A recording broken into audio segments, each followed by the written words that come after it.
about the chapter 4 timeline and source of our history. First of all, we get the knowledge about the timeline. सबसे पहले हम क्या knowledge लेंगे? Timeline. What is the timeline? Timeline होता क्या? जैसा कि यहाँ वर्ड से मालूम आपको क्या नॉलेज हो रहा है. टाइमलाइन यानी टाइम को एक लाइन से डिस्क्राइब करना, एक सीक्वेंस से डिस्क्राइब करना.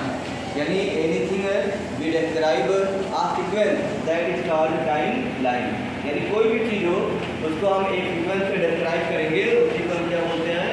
Time line. क्या बोलेंगे जी? Timeline. क्या बोलते हैं? Timeline. अब यहाँ पर हम देखते हैं, यहाँ बोर्ड पर ध्यान दें, अटेंशन. यहाँ क्या लिखा है? आर timeline is a way. Timeline एक क्या है? तरीका है. Timeline is a way.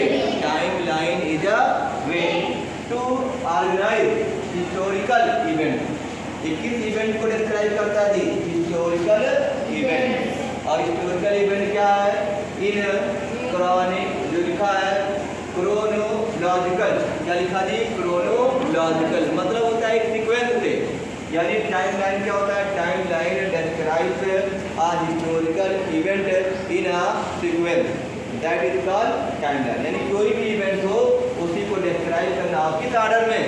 Chronological order में डिस्क्राइब करना ही हम क्या बोलते हैं? Time line. यहाँ पर आपको फिगर के माध्यम से आपको यहाँ पर जिसको समझाया जा रहा है, यहाँ पर आपको कुछ सिंबल दिया गया. जो ब्लू कलर का सिंबल है वो बिलियन ईयर्स को डिनोट कर रहा है, और जो आपका पिंक कलर का जो आपका सिंबल है ये आपको मिलियन ईयर्स एगो को डिनोट कर रहा है, और जो आपका व्हाइट है ये आपको किसको? Years ago. इसका मतलब ये आपका पूरा अर्थ है. अर्थ पे कैसे कैसे इंसेक्ट आए, एनिमल्स है, उसको बारे में डिस्क्राइब. देखो ये देखो बिलियन ईयर, अगर देखा जाए बिलियन ईयर देखो पहले हमारी अर्थ एकदम इम्पटी थी. कैसी थी? खाली. फिर उसके बाद आता है 4.54. इतने बिलियन में हमारे अर्थ का थोड़ा बहुत अर्थ जो है क्रिएशन होता है. फिर उसके बाद क्या आता है? सेल. और पूरा अगर देखा जाए सेल से ही सब कुछ बनी है. Everything creates with the help of cell. सब कुछ किससे बना है जी? सेल से. सेल के बाद क्या आता है? Atmosphere, oxygen. फिर धीरे धीरे एटमॉस्फेयर हो जाता है. फिर आपका क्या आता है? बैक्टीरिया. फिर आपका क्या आता है जी? फंगी. ये फंगी है. उसके बाद आपका कोरल. फिर आपका देखो ये जो बना है ये आपका फिश का क्या है? ये फिश का जो है वर्टेब्रेट. क्या है जी? वर्टेब्रेट यानी फिश का रीढ़ की हड्डी जो उसको बोलते होती है. उसके बाद धीरे धीरे आपका insect, amphibian. Insect, amphibian. Amphi जो लिखा गया है एम्फीबियन. एम्फीबियन जो आपका क्या है? ऐसे animals that animals live both water and earth.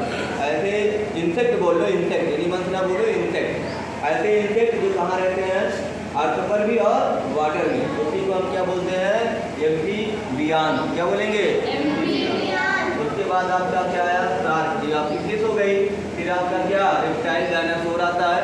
फिर आपके क्या आते हैं? मैमल्स. बर्ड आता है. बर्ड के बाद मैमल्स. मैमल्स से कहते हैं ऐसे एनिमल्स जिनके क्या हो? जो मिल्क सकिंग, मिल्क दूध पिलाने वाले जो एनिमल्स होते हैं उसी को हम क्या बोलते हैं? मैमल्स. उसके बाद आपका आता है बीज एंड फ्लावर. मधुमक्खी आ जाती है.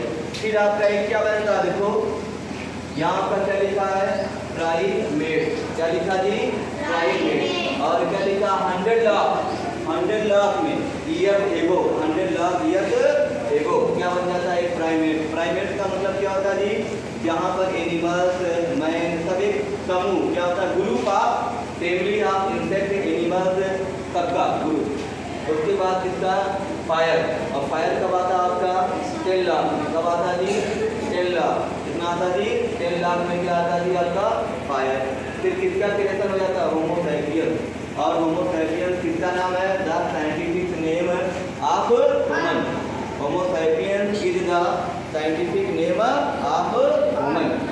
उसके बाद राइटिंग 65, 100 में क्या आती है? राइटिंग. ऐसे ऐसे जो है एक टाइम लाइन आपको डिस्क्राइब किया गया है. ऐसे हमारे अर्थ का, हमारे जो है वर्ड का क्या होता है? क्रिएशन होता है. Thanks for watching this video. Have a nice time my dear student.